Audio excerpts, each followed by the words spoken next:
Dieu, grâce incomparable, amour véritable, je t'exalte, tu es Yeshua, Dieu sauveur.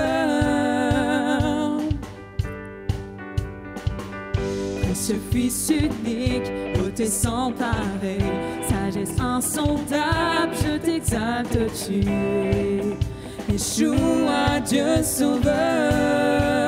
Alors ensemble nos voix unies à celles des anges, déclarent tu es le Dieu sauveur, notre Dieu seul sauveur. Hey!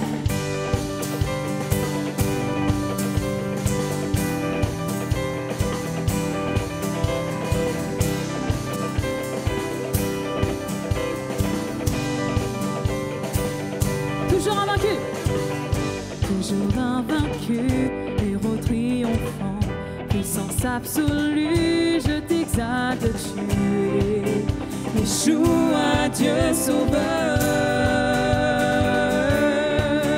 Nos voix unies à celles des anges, déclarent tu es le Dieu sauveur, notre Dieu seul sauveur. Ton peuple uni à tous les anges, déclare tu es le Dieu sauveur, notre Dieu seul sauveur. On va proclamer je suis à toi, mon cœur ne bat que si tu vis en moi, Seigneur. Je ne peux vivre sans toi, mon Dieu.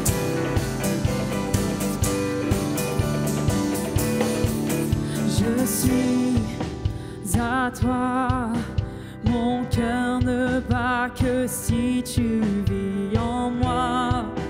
Je suis à toi, je suis à toi, mon cœur ne bat que si tu vis en moi. Je suis à toi, je suis à toi, mon cœur ne bat que si tu vis en moi.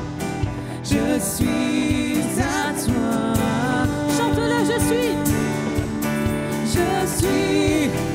à toi, mon cœur ne bat que si tu vis en moi. Je suis à toi. Nos voix unies à celles des anges, déclarent tu es le Dieu sauveur, notre Dieu seul sauveur. Ton peuple uni à tous les anges, déclare tu es le Dieu sauveur, notre Dieu seul sauveur.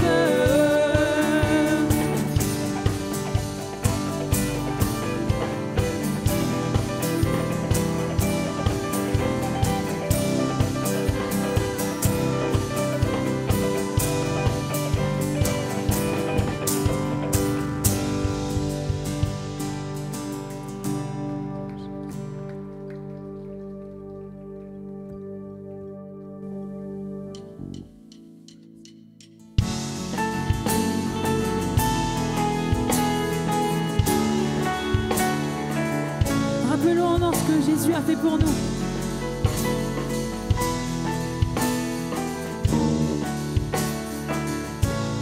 Avant mes premiers mots, tu me connaissais déjà.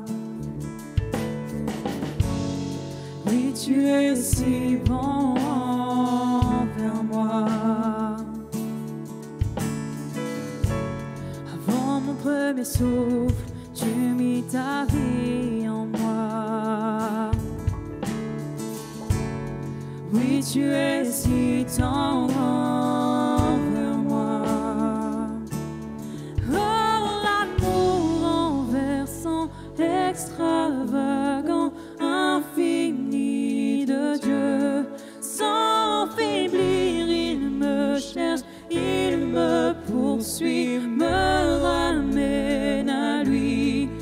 Je suis indigne et sans mérite, mais pour moi tu t'es livré. Oh, l'amour renversant, extravagant, infini de Dieu.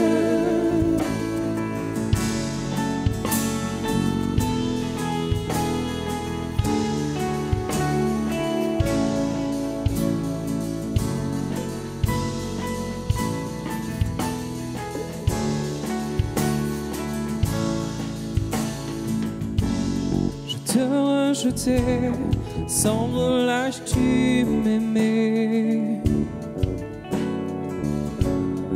Oui, tu es si bon envers moi. Je me sentais vain, mais tu m'as offert la croix. Oui, tu es si tendre envers moi. Oh, l'amour renversant, extravagant, infini de Dieu. Sans faiblir, il me cherche, il me poursuit, me ramène à lui. Je suis indigne et sans mérite, mais pour moi tu t'es livré. Extravagant, infini de Dieu. Oh, oh, oh,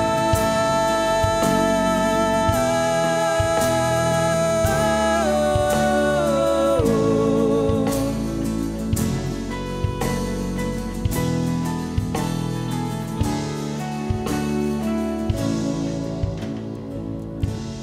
Que l'ombre n'est trop sombre, ni bon trop élevé pour que tu me cherches. Aucun mur ne peut résister, ni mensonge tenir, sans fin tu me cherches. Proclame-le. Aucune ombre n'est trop sombre, ni monde trop élevé pour que tu me cherches. Aucun mur ne peut résister, ni mensonge tenir, sans fin tu me cherches. Aucune ombre n'est trop sombre, ni monde trop élevé pour que tu me cherches. Aucun mur ne peut résister, ni mensonge tenir, sans fin tu me cherches. Aucune ombre n'est trop sombre, ni monde trop élevé pour que tu me cherches. Aucun mur ne peut résister, ni mensonge tenir, sans fin tu me cherches. Oh, l'amour renversant, extravagant, infini de Dieu. Sans faiblir, il me cherche, il me poursuit, me ramène à lui. Je suis indigne et sans mérite, mais pour moi tu t'es livré. Oh, l'amour renversant, extravagant, infini de Dieu. Oh, oh.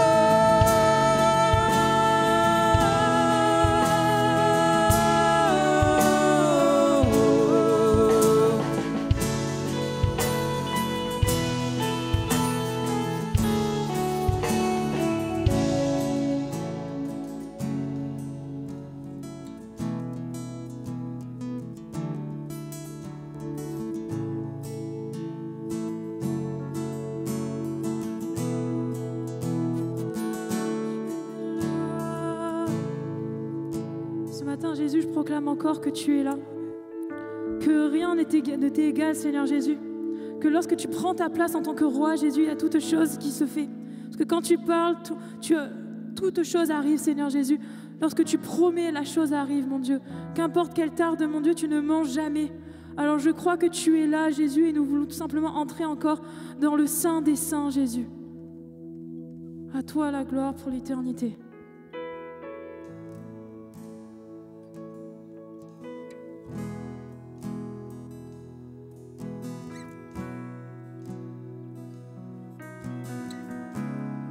Chantons-le. Tu es là, présent parmi nous. Oui, je t'adore. Oui, je t'adore. Tu es là, agissant parmi nous. Je t'adore. Oui, je t'adore. Tu es là, présent parmi nous. Je t'adore. Oui, je t'adore. Tu es là, agissant parmi nous. Oui, je t'adore. Oui, je t'adore. Tu ferais un chemin au Père des miracles. Tu tiens tes promesses, lumière dans les ténèbres. Mon Dieu, voilà qui tu es. Tu ferais un chemin au Père des miracles. Tu tiens tes promesses, lumière dans les ténèbres. Mon Dieu, voilà qui tu es. Tu es là. Tu es là, présent parmi nous. Oui, je t'adore. Oui, je t'adore. Tu es là, tu restaures les cœurs brisés. Et je t'adore. Oui, je t'adore.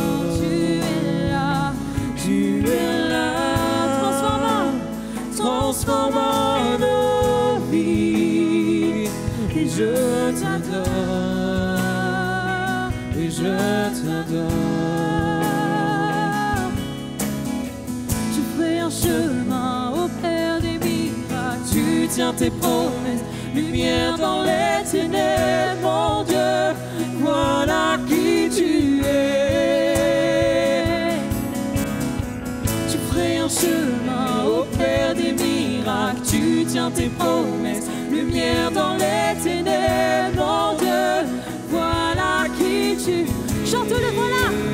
Voilà qui tu es.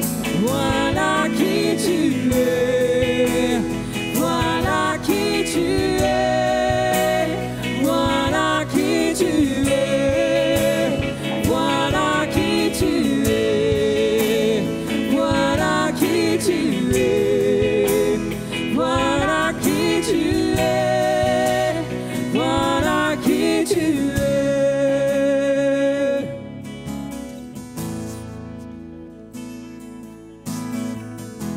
Quand il n'est pas là, il agit quand même. Même quand on ne le sent pas, il agit quand même. Rien ne lui résiste.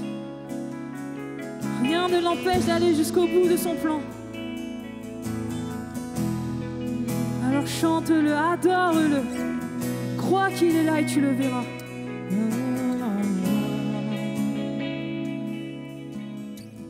Même quand je ne le vois pas, tu agis. Même quand je ne le sens pas, tu agis. Tu ne t'arrêtes jamais. Tu ne t'arrêtes jamais. Même quand je ne le vois pas, tu agis. Même quand je ne le sens pas, tu agis. Tu ne t'arrêtes jamais. Tu ne t'arrêtes jamais. Même quand je ne le vois pas, tu agis. Même quand je ne le sens pas, tu agis.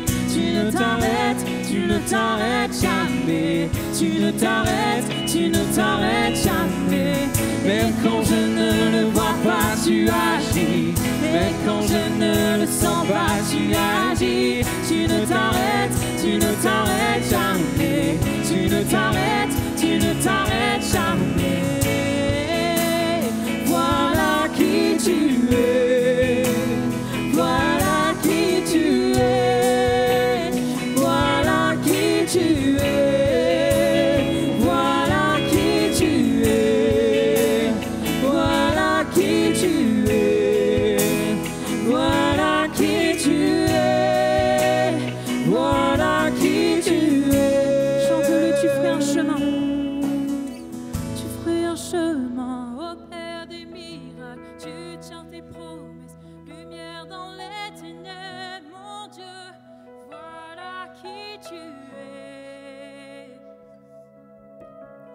Tu ferais un chemin au Père des miracles. Tu tiens tes promesses, lumière dans les ténèbres.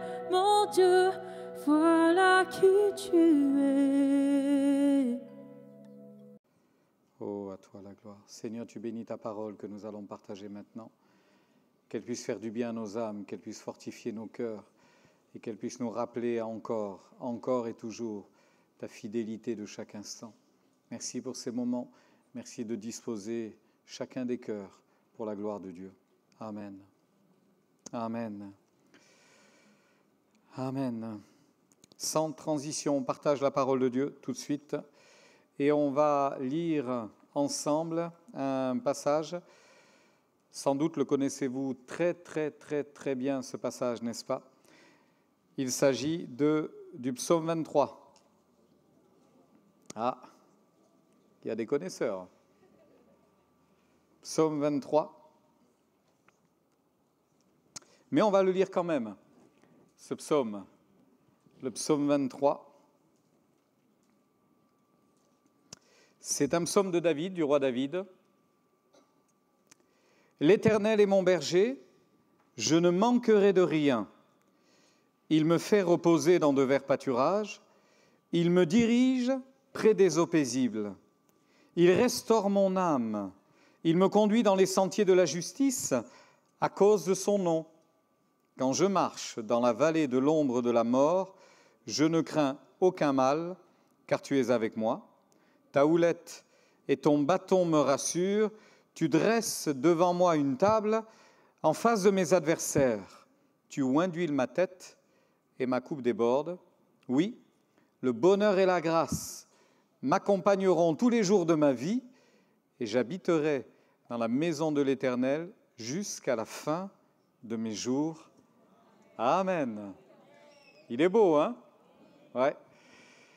Avez-vous remarqué que finalement, tout est dit dans le premier verset? Bon, le verset 1, ce n'est pas réellement un verset, ça dit juste... Non, ça commence Cantique de David, et tout de suite après, « L'Éternel est mon berger, je ne manquerai de rien ». Une fois que vous avez dit ça, vous avez tout dit. Hein? Plus rien à rajouter. D'ailleurs, je me suis interrogé, et j'ai essayé de regarder dans différentes versions. Dans différentes versions, ce bout de phrase, « Je ne manquerai de rien ». Selon les versions... Et vous savez quoi? Toutes les versions l'ont traduit pareil. Il n'y a pas un mot qui change, ils n'ont pas trouvé autre chose à mettre. D'ailleurs, dans l'original, on aurait peut-être pu dire, mais ça fait peut-être moins bien français, en fait, « L'Éternel est mon berger, rien ne me manque ». C'est une négation. Ce n'est pas « je ne manquerai de rien », c'est d'ores et déjà... J'ai tout, en fait. Je réfléchis, je regarde, et finalement, il ne me manque rien. Il n'y en a pas beaucoup qui peuvent dire ici qu'il ne leur manque rien. Hein. Vous avez tout de suite un truc qui vous vient, oui, il faudrait que je change de voiture, et puis l'ordinateur, il commence à planter, ça ne marche plus. Non, il ne me manque rien. D'ailleurs, on pourrait paraphraser, et on serait très proche du texte original, si on disait « L'Éternel est mon berger, il me suffit ». Il me suffit. Derrière cela, j'ai voulu m'arrêter sur cette notion d'être comblé, en fait. Vous vous rendez compte, et j'y pensais quand on chantait ces chants au début du culte, vous vous rendez compte ce qu'on chante, quand même, le poids des mots, le sens du texte, on chante des choses extraordinaires. Et à bien y regarder, on se dit, mais quel privilège on a. Vraiment, Dieu nous comble. Vraiment, Dieu nous comble de sa grâce, de sa bonté, de sa présence. Et on va le voir au travers, d'ailleurs, de tout ce psaume, parce qu'il y a vraiment deux séquences dans ce psaume. Mais je me rends compte que, en fait, dès le verset 2, quand il explique pourquoi il ne lui manque rien, l'explication, elle est logique. On parle de sécurité, on parle d'abondance, on parle de tranquillité, on parle de tout ça. Mais quand vous avez tout ça, rien ne vous manque. Hein. Quand vous avez tout ça, vous pouvez être dans n'importe quel endroit de la terre, la présence de Dieu fera toute la différence. C'est sûr, fera toute la différence. Finalement, je me dis que si l'Éternel est notre berger, devient notre berger, Il n'y a plus besoin de chercher autre chose. Ça aussi, pensez-y. Il n'y a plus besoin d'aller chercher ailleurs. Il n'y a plus besoin de chercher quelque chose qui viendrait combler le petit vide qu'on a en bas à droite du cœur. Là. Non, le cœur serait comblé et le cœur, par la grâce de Dieu, doit et peut être comblé. Je m'aperçois que si notre cœur est véritablement satisfait et comblé, on pourrait dire autrement qu'on est tout simplement heureux. Vous savez que Jésus a repris pour son compte cette notion, et il le dira d'ailleurs, on y viendra dans un moment, dans l'évangile de Jean au chapitre 10, il va se définir comme le berger, le bon berger. Mais un petit peu avant, au chapitre 6, et verset 35, il disait ceci, « Je suis le pain de vie. Celui qui vient à moi n'aura jamais faim, et celui qui croit en moi n'aura jamais soif. » Plus faim, plus soif, on va bien quand même. Si au moins on a ça, vous imaginez ? Il n'aura plus faim, plus soif. Et évidemment, on peut regarder ça d'un point de vue très physique, mais on peut regarder ça aussi d'un point de vue imagé. Quelquefois, on a soif d'autre chose. On n'a pas soif d'eau, on a soif d'autre chose. On veut que notre vie soit différente, qu'elle soit plus belle, qu'elle soit plus enrichie, qu'elle soit tout un tas de choses que l'on n'a pas ou que l'on n'est pas. Mais si quelqu'un a soif, si quelqu'un a faim, je suis le pain de vie, je nourris, je désaltère. Et Jésus l'a pris pour son compte, et il a bien fait finalement de le prendre pour son compte. Je m'aperçois que c'est quelque chose d'important. Alors, on va revenir évidemment sur cette notion d'être comblé. J'ai choisi quand même un autre personnage de la Bible parce que si il n'y avait que David qui avait dit cela, on pourrait se dire, bon, David, un être un petit peu différent, exceptionnel, et on comprend que lui, il a eu un parcours atypique, un homme selon le cœur de Dieu, que Dieu avait choisi, etc. Mais, soit dit en passant, vous lirez le psaume 22, j'y pense d'un coup là, vous lirez le psaume 22, et vous verrez que le psaume 23 n'est pas forcément logique, humainement parlant, par rapport au psaume 22. Parce que le psaume 22 qui est très prophétique sur ce que Jésus souffrira, n'empêche que le psaume 22 rappelle que David a énormément souffert. Il a connu des guerres, il a connu des conflits, il a connu des batailles, il a connu tout cela, et ça c'est la logique de Dieu, ce n'est pas la logique humaine, c'est la logique de Dieu. C'est-à-dire qu'humainement, à force de prendre des coups, on finit par terre. C'est ça, humainement parlant. À force de prendre des coups, on finit par être complètement aigri, découragé, en colère contre la terre entière. Mais par la grâce de Dieu, à force d'avoir pris des coups, David est revenu vers Dieu en disant « L'Éternel est bon berger, ça me suffit ». C'est miraculeux, la manière dont Dieu est capable de le relever. Et il y en a un autre qui a vécu une histoire qui est assez étonnante. C'est un homme de l'Ancien Testament. Il fait partie de ceux que l'on a appelés les patriarches. Vous avez Abraham, Isaac, Jacob, Joseph, et vous avez notamment le fameux Jacob. Si vous ne connaissez pas bien son histoire, en résumé, Jacob est né et ils étaient jumeaux avec son frère Ésaü. Et puis dès le départ, les caractères étaient différents, les projections, la vision de la vie était différente. Et finalement, pour assouvir ou aboutir à ses fins, Jacob a été un menteur, un voleur, un tricheur, un manipulateur. Tout ça, évidemment, vous le payez un jour ou l'autre.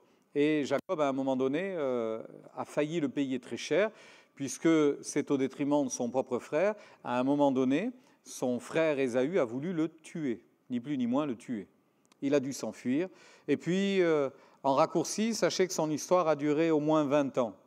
20 ans d'errance, 20 ans d'éloignement, 20 ans où vous ne regardez pas la réalité en face, 20 ans où vous vous voilez la face, 20 ans où vous allez justifier vos mauvaises actions, où vous allez dire « c'est normal, j'avais raison, c'est légitime, j'étais dans mon droit, etc. » Évidemment, il y a un contexte particulier, c'est que lui était plutôt attiré vers les choses de Dieu, alors que manifestement son frère pas du tout. Et lui, étant attiré par les choses de Dieu, avait malheureusement le désavantage d'être le cadet. C'est-à-dire qu'il n'obtiendrait pas la meilleure bénédiction de Dieu que le papa pouvait confier à ses enfants, bénédiction spirituelle. Et il a été vexé de cela, ou il a râlé contre cela. Il a voulu obtenir cette bénédiction de Dieu. En fait, il voulait les choses de Dieu, mais pas de la bonne manière. Il les a obtenues, ça a mis du temps. Et d'ailleurs, il va faire une drôle de prière, c'est une drôle de prière. Alors qu'il s'enfuit loin de son frère, Dieu va se révéler à lui dans une nuit, et alors qu'il se réveille, il est assez étonné de cette vision qu'il a à ce moment-là, et il va faire une prière, un vœu, une prière. Et il va dire ceci, on trouve ça dans la Genèse au chapitre 28 et au verset 20. « Si Dieu est avec moi, et me garde pendant ce voyage que je fais, s'il me donne du pain à manger et des habits pour me vêtir, et si je retourne en paix à la maison de mon Père, alors l'Éternel sera mon Dieu. » Après l'explication que je vous en ai donnée, il faut reconnaître que c'est une prière un peu bizarre. Hein, dans ce sens que, oui, c'est beau, il demande des choses à Dieu, mais en fait, c'est un deal. Hein. C'est un deal, j'ai fait que des mauvaises choses, je ne peux pas rentrer à la maison, je suis obligé de m'enfuir. Si un jour j'arrive à rentrer à la maison et que tout le monde est en paix avec moi, ça me va bien, alors là, je reconnaîtrai que Dieu fait des miracles. Jacob, c'est peut-être toi le fautif de tout ça, non ? C'est quand même, c'est la traînée ce qui traîne derrière toi, c'est la conséquence de tes actes quand même. Mais lui, il ne va pas chercher beaucoup plus loin, il dit, moi, il n'y a qu'un seul moyen pour que Dieu devienne mon Dieu, c'est qu'il change tout dans ma vie, à mon avantage, et que finalement, je n'ai pas beaucoup d'efforts à faire. Ça ne marche jamais comme ça, la vie. Hein. La vie tout court, ça ne marche jamais comme ça. Et vous pensez que la vie avec Dieu, ce sera plus simple que ça ? Alors, il va s'en aller, évidemment. Et puis, le voleur a été volé, le truand a été truandé, le manipulateur a été manipulé, le tricheur a été roulé dans la farine. Voilà, ça lui va bien. Tu l'as fait aux autres, on va te le faire. Et pendant des années, il va connaître des moments d'épreuve. D'ailleurs, à un moment donné, son beau-père et lui ont une confrontation violente et il va s'offusquer contre son beau-père en lui rappelant ses conditions de vie, parce qu'il était embauché, il travaillait pour son beau-père. Et il va lui dire, mais tu réalises ce que tu me demandes ? J'ai passé des jours et des nuits dans le désert, j'ai eu chaud, j'ai eu froid, j'ai combattu les bêtes féroces. Quand un animal était enlevé, je m'efforçais de te le rendre d'un moyen ou d'un autre. En fait, ça ne m'a pas beaucoup rapporté d'être avec toi, mais j'ai l'impression que ça m'a beaucoup coûté. Tant mieux, Jacob, tant mieux. Apprends la vie. Et puis à un moment donné, il s'enfuit, une fois de plus, évidemment. Vous savez, quand on n'est pas tranquille avec soi-même, on fuit toujours. Hein. On s'enfuit toujours, on s'échappe. Et dès que là, il se retrouve confronté à nouveau à une difficulté, eh bien, ça va tourner mal. Alors Dieu lui dit maintenant, écoute, tu as fait une bonne partie du chemin, il faut rentrer à la maison. Ok, on va rentrer à la maison. Sauf qu'à la maison, il a toujours son frère qui est vivant, hein, le fameux Ésaü, qu'il a truandé. Et il ne sait pas, ils ne sont pas envoyés des cœurs à tous les Noëls. Hein. Ils n'ont pas eu de contact. Hein. Donc, il craint énormément la rencontre. Et alors qu'il est sur la route, Dieu va l'interpeller. Vous lirez cela si vous le souhaitez. Et Dieu va l'interpeller d'une manière assez forte. Hein. Manière assez forte, devrais-je dire, même violente. Hein. Mais c'était nécessaire, franchement, c'était nécessaire, il fallait ça. Et finalement, il va y avoir une bataille, vraiment une bataille, et Jacob va devoir se battre contre, d'abord, lui-même, c'est-à-dire sa propre présomption. Il se voyait un petit peu au-dessus de ce qu'il était réellement. C'était présumé. Hein. Il pensait que tout lui était dû, mais c'était faux. Et donc, Dieu va lutter avec lui toute une nuit, juste avant qu'il ne rencontre son frère. Et dans cette bataille, il va être frappé à l'emboîture de la hanche, il va se plier en deux, il va être vaincu en quelque sorte. Et la conclusion de tout cela, c'est que Jacob dira « Je viens de voir Dieu face à face ». Ça, c'est autre chose que « Si tu me donnes du pain, si tu me ramènes en paix, alors tu seras mon Dieu ». Ça, c'est une prière un peu lointaine. La confrontation, le face-à-face, c'est quand même différent. Et là, il a été confronté à Dieu et finalement, il a plié. Et il va dire une chose, il va donner un nom à cet endroit où il s'est battu contre Dieu. et il dira ceci, ce lieu, je vais l'appeler Péniel. Péniel, parce que j'ai vu Dieu face à face et mon âme a été sauvée. C'est drôle, hein? Une expérience physique qui devient une réalité spirituelle. En fait, ce jour-là, il a compris qu'on ne résiste pas à Dieu et que s'opposer à Dieu, c'est de la folie et qu'il avait juste besoin de faire la paix avec Dieu, mais il avait besoin d'être humilié, de s'humilier et de reconnaître ses fautes. Alors évidemment, sortant de là, il continue sa route et il entend que son frère arrive. J'arrive à ce que je voulais vous dire. Il entend que son frère arrive et évidemment, il est très inquiet malgré tout. Il ne sait pas ce qui s'est passé chez lui, il ne sait pas si ça s'est passé dans le cœur de son frère, hein. On est bien d'accord. Donc, ça s'est passé chez lui, mais comment ça va se passer? Et au moment où son frère arrive près de lui, il nous est dit que son frère court à sa rencontre et l'embrasse. C'est un miracle. C'est littéralement un miracle. Et évidemment, pour amadouer, le vieux Jacob est toujours un peu là, hein, quand même, il avait des plans. Pour amadouer son frère, il avait envoyé une caravane de trésors, là. Des biens, les uns après les autres. Et Ésaü, il voit tout ça passer, et lui, il fait route dans l'autre sens pour aller trouver son frère. Et il dit, mais c'est à qui tout ça, là? Ah, c'est pour toi. C'est parce que j'ai trouvé grâce à tes yeux, accepte mon cadeau. Et Ésaü va lui dire, mais je suis dans l'abondance, mon frère. Je suis dans l'abondance. Garde ce qui est à toi. Et Jacob va insister, et c'est là où je veux en venir. Jacob va insister, et il va dire, accepte de ma main mon présent. Genèse chapitre 33, verset 10. Car c'est pour cela que j'ai regardé ta face comme on regarde la face de Dieu, et tu m'as accueilli favorablement. Accepte donc mon présent qui t'a été offert. Écoutez bien, puisque Dieu m'a comblé de grâce et que je ne manque de rien. Tiens, la même expression que le psaume 23. Vous ne l'avez pas dans beaucoup de textes de la Bible, hein. Vous l'avez là, avec Jacob, et vous l'avez avec David. Je ne manque de rien. Dieu m'a comblé de grâce, je ne manque de rien. Là, on a, sur Dieu m'a comblé de grâce, on a des versions différentes.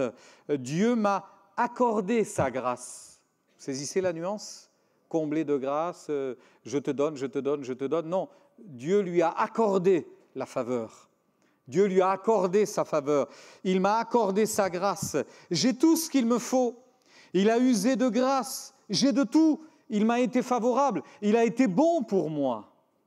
N'oublions jamais, frères et sœurs, que Jacob, qui en avait fait une prière 20 ans plus tôt, très maladroite, a tout de même été exaucé. Puisque 20 ans plus tard, il dit, c'est vrai, j'ai tout. Dieu m'a tout donné. Plaise à Dieu que vous qui marchez avec Dieu depuis 40 ans, 30 ans, 20 ans, 10 ans, 5 ans, 3 mois, un quart d'heure. Plaise à Dieu que vous puissiez dire, j'ai été comblé de tout. Il me suffit. Franchement, quels sont mes manques? Rien. Rien. J'ai tout. Dieu m'a tout donné. C'est exceptionnel quand on y pense, la manière dont il a compris cela. Je me dis qu'être comblé, c'est d'abord une attitude de piété. Hein, être comblé, c'est vraiment une attitude de piété. Non seulement cela, mais je crois aussi que c'est un regard qui devient spirituel sur notre vie. Franchement, on est dans un monde qui est tellement matérialiste, frères et sœurs. Et on ne va pas s'en plaindre, hein. Parce qu'il y a des endroits dans le monde où ils aimeraient bien être un peu plus matérialistes, les pauvres. Ils n'ont rien, évidemment. Et moins que rien, le peu qu'ils ont, on leur enlève. Donc, évidemment, on ne va absolument pas se plaindre. Mais on est dans un monde tellement matérialiste. Ne croyez pas que ça fausse l'image que l'on se fait de la vie chrétienne, l'image que l'on se fait du service pour Dieu, l'image que l'on se fait de la consécration, l'image que l'on se fait de la sanctification. Ça finit par casser un petit peu notre relation avec Dieu parce que finalement ça fausse le regard que l'on doit avoir sur la vie et sur notre marche avec Dieu. Et puis être comblé, c'est aussi un acte de foi. Hein, parce que oui, j'ai tout en Dieu, ce que j'ai déjà et ce que je vais obtenir. C'est un acte de foi. Je prends position. Il y a des choses que je n'ai pas maintenant, mais je les aurai demain. Parce que Dieu m'en a fait la promesse. Et parce que Dieu ne change pas, parce qu'il est le même hier, aujourd'hui, éternellement, notre Rédempteur. Donc oui, c'est un acte de foi également d'être comblé. Et gloire à Dieu, parce que je crois que c'est un cri d'appartenance. J'aime beaucoup cette référence dans le livre des Cantiques, où vous avez une relation entre un fiancé et une fiancée, et à un moment donné, la fiancée dira ceci: « Il a déployé sur moi l'étendard de l'amour. » Frères et sœurs, Dieu a déployé sur vous son amour. Vous êtes recouverts de son amour. Comblés, frères et sœurs, je prie de tout mon cœur que vous appréciez cette notion d'être comblé. Franchement, elle n'est pas belle l'image? Vous ne trouvez pas que le berger, il est content? Moi, j'ai l'impression que le berger, il est super heureux, mais j'ai l'impression que la brebis, elle est tellement heureuse aussi. C'est une image vraie, hein? Vous allez sur Internet, vous trouvez plein d'images comme ça. Je trouve que c'est tellement beau, cette notion. Jésus, et j'en viens à Jésus, puis on va revenir au psaume 23, bien évidemment. Jésus s'est approprié la notion du berger. Il s'est approprié cela, cette notion du berger. Dans Jean, notamment chapitre 10, il dit ceci: « Celui qui entre par la porte est le berger des brebis. Le portier lui ouvre et les brebis entendent sa voix. Il appelle par leur nom les brebis qui lui appartiennent et il les conduit dehors. Lorsqu'il a fait sortir toutes ses propres brebis, il marche devant elles et les brebis le suivent parce qu'elles connaissent sa voix. Elles ne suivront point un étranger, mais elles fuiront loin de lui parce qu'elles ne connaissent pas la voix des étrangers. » Un peu plus loin, « Je suis le bon berger.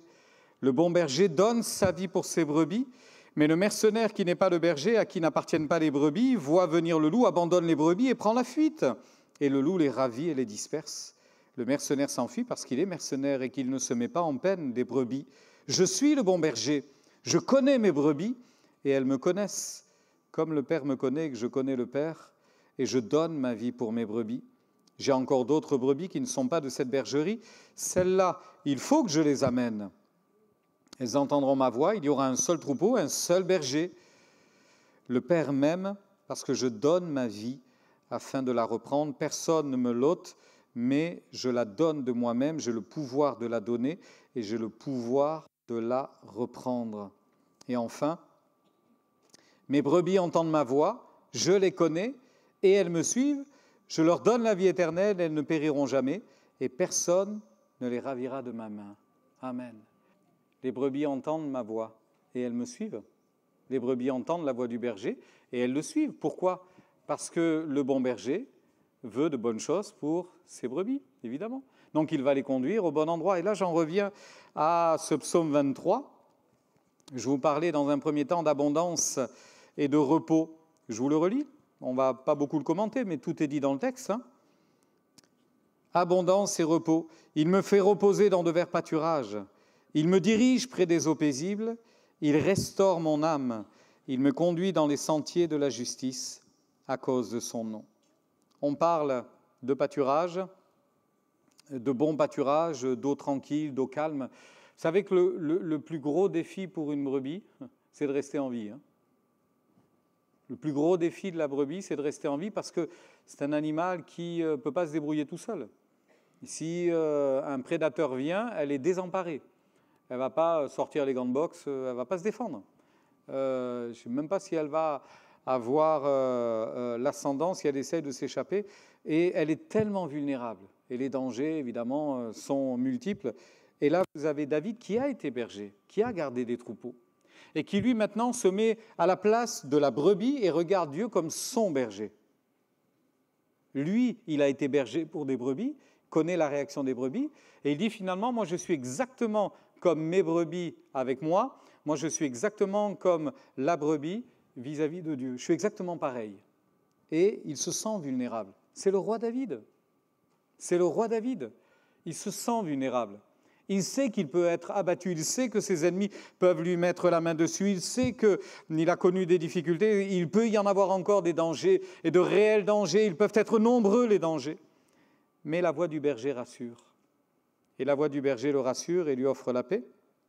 D'ailleurs, on dit toujours que quand un berger part en alpage, il sait où il va. Hein. Il a repéré. Hein. Vous imaginez, il ne va pas s'en aller en disant « Oh mince, il n'y a rien ici, allez hop, on fait demi-tour ». Il ne va pas épuiser le troupeau. Il y a des années de cela, lors d'un camp d'ados que l'on faisait dans la région de Gap, on était parti en randonnée avec les ados. Alors ça, c'est un exploit, faire marcher des ados en randonnée. C'était un exploit. Mais ils ont marché, ils ont bien marché. Hein. C'était bien. Et à un moment donné, donc c'était sur 2 jours avec bivouac en montagne, et à un moment donné, il était question de redescendre, et on a décidé, enfin pas moi, hein, mais ceux qui savaient, ont décidé de redescendre par une autre route, de faire une boucle en fait. Et nous voilà partis dans la descente.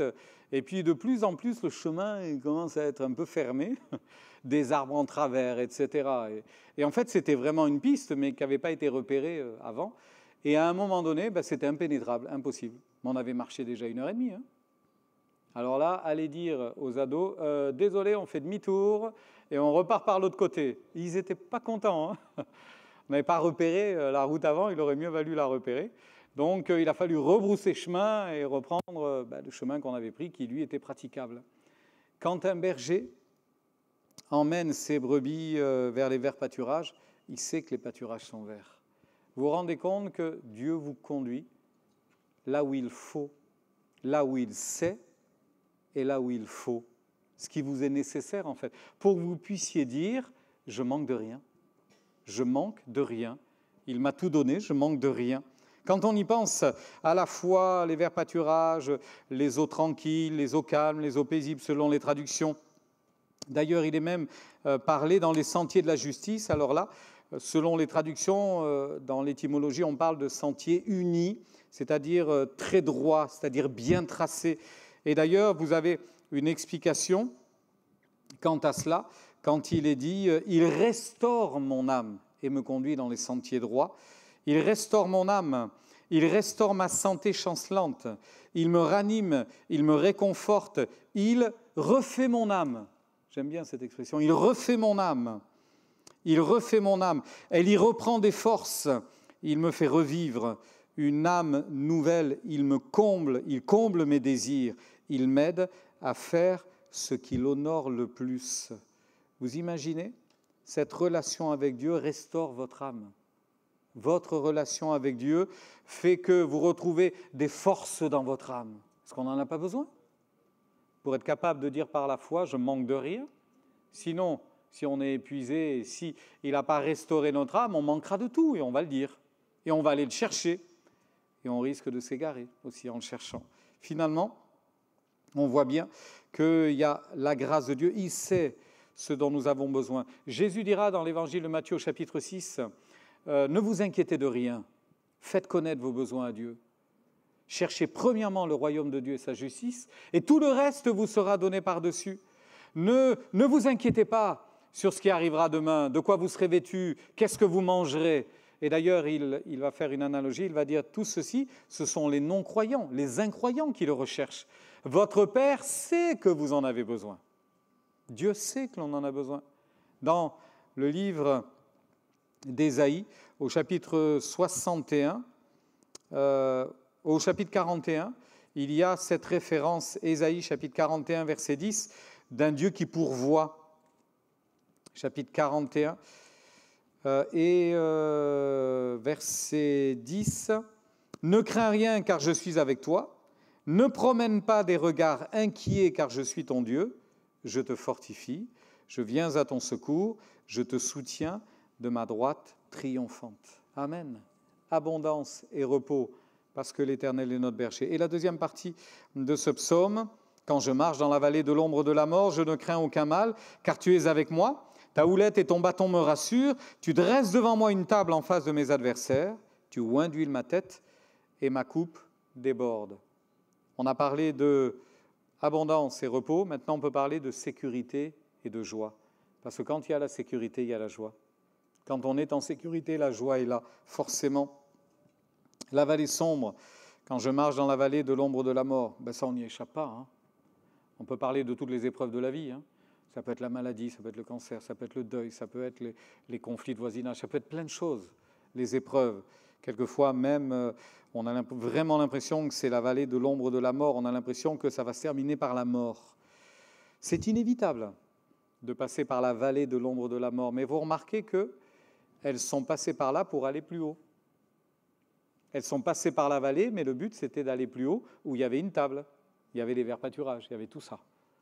Donc finalement, même si ça sent la mort, la vallée de l'ombre de la mort, ce n'est pas mortel, si l'Éternel est notre berger. Puisque l'Éternel est notre berger, on ne manque de rien. D'ailleurs, si il y avait une agression, le berger n'est pas démuni, hein, il a son fameux bâton en forme de houlette, c'est-à-dire qui est recourbé comme cela. Et ça a deux utilités. Hein. Premièrement, ça peut rattraper la brebis qui file un peu trop vite. Hop, un coup sur la patte, se casse la figure, vous la ramenez. C'est facile, parce que le bâton, il est incurvé comme cela. Et puis le bâton, de l'autre côté, si vous avez une bête féroce qui vient, mais vous allez lui taper dessus, puis elle va s'enfuir. C'est de la défense, évidemment, mais c'est de la protection. Je m'aperçois que souvent, dans l'Écriture, Dieu a marqué les esprits avec le bois, le bâton. Regardez Moïse.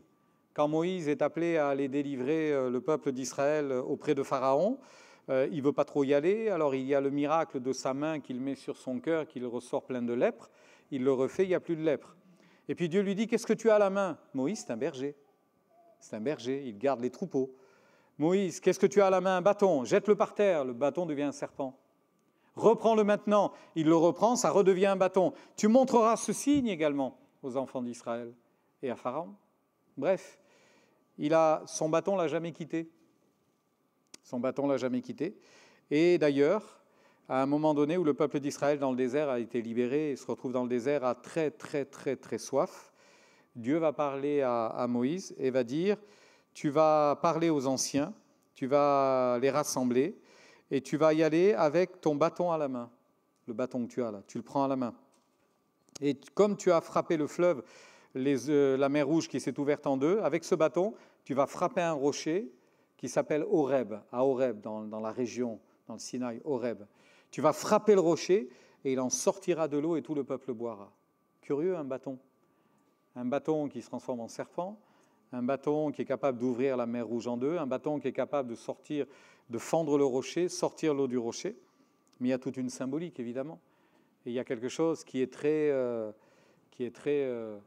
ramène à Christ, en fait, qui est très prophétique, parce que Jésus meurt sur une croix, sur un bois, maudit soit quiconque est pendu au bois.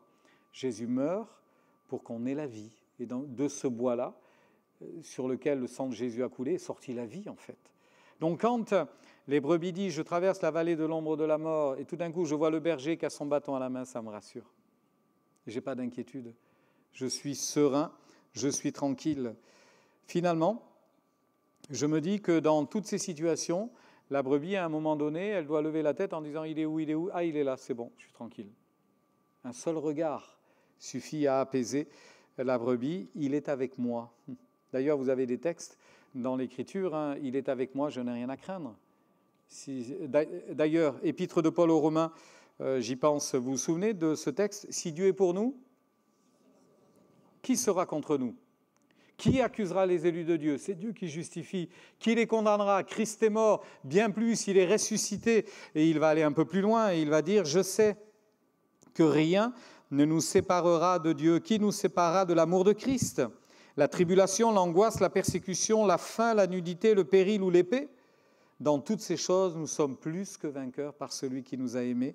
Car j'ai l'assurance que ni la mort, ni la vie, ni les anges, ni les dominations, ni les choses présentes, ni les choses à venir, ni les puissances, ni la hauteur, ni la profondeur, ni aucune autre créature ne pourra nous séparer de l'amour de Dieu manifesté en Jésus-Christ notre Seigneur. Amen. Quelle assurance! Rien ne me séparera de l'amour de mon Rédempteur. Amen. Et puis, vous avez remarqué, il est parlé de « tu mets de l'huile sur ma tête ». Ésaïe dira au chapitre 61, c'est repris par Jésus dans la synagogue de Nazareth, il dira ceci, l'Éternel m'a oint pour annoncer une bonne nouvelle aux pauvres. Ésaïe 61, pour guérir ceux qui ont le cœur brisé, pour rendre la vue à ceux qui sont aveugles, pour proclamer aux captifs la liberté, pour consoler tous les affligés, pour accorder aux affligés un diadème au lieu de la cendre, une huile de joie au lieu du deuil, un vêtement de louange au lieu d'un esprit abattu.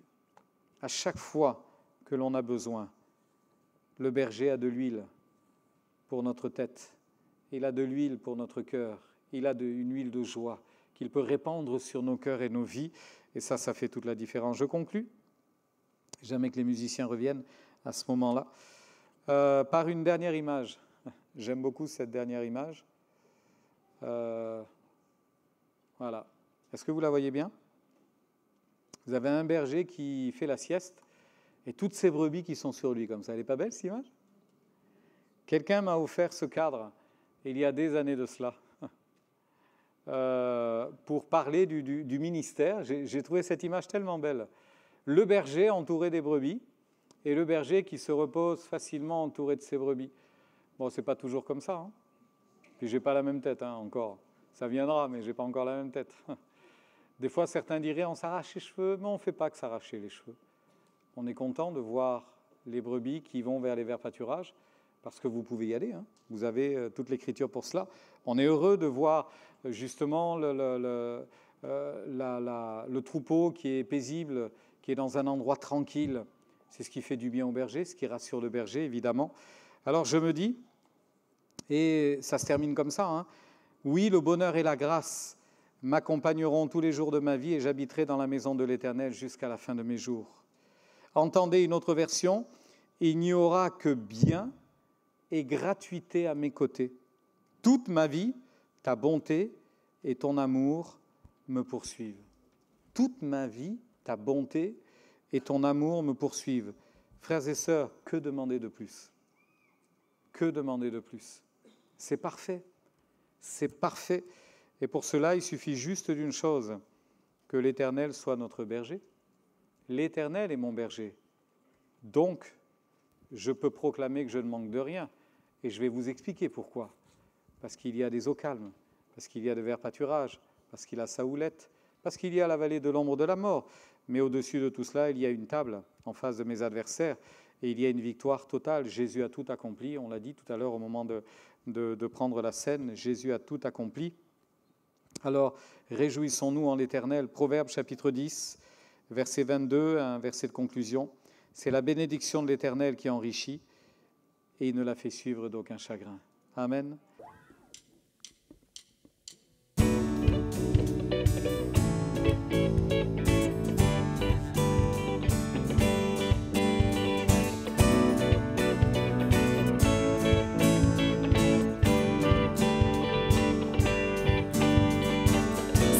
Que je choisis, puissant Rédempteur, pour guider mes pas.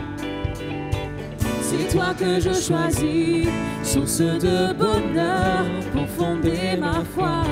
Jésus, tu es l'auteur de ma joie. Jésus, tu es l'auteur de ma joie.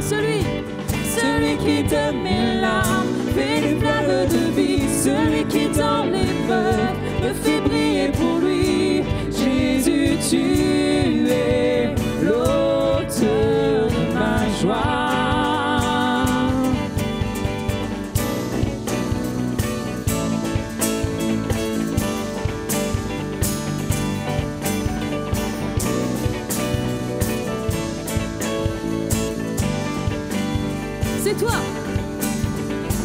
C'est toi que je choisis, puissant Rédempteur, pour guider mes pas.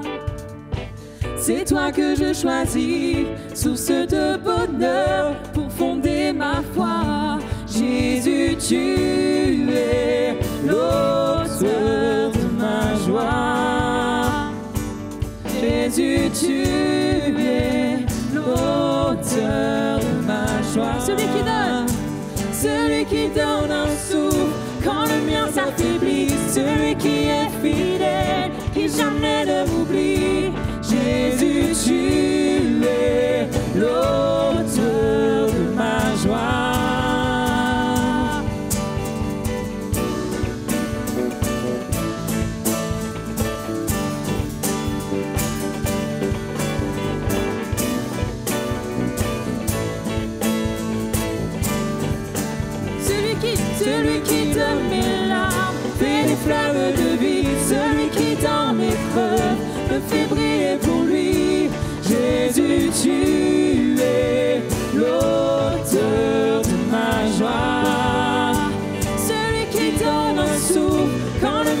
multiplie. Celui qui est fidèle, que jamais ne l'oublie. Jésus, tu es l'auteur de ma joie.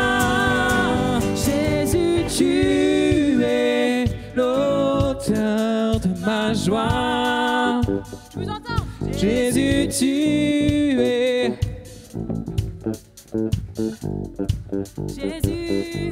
Jésus, tu es l'auteur de ma joie. Jésus, tu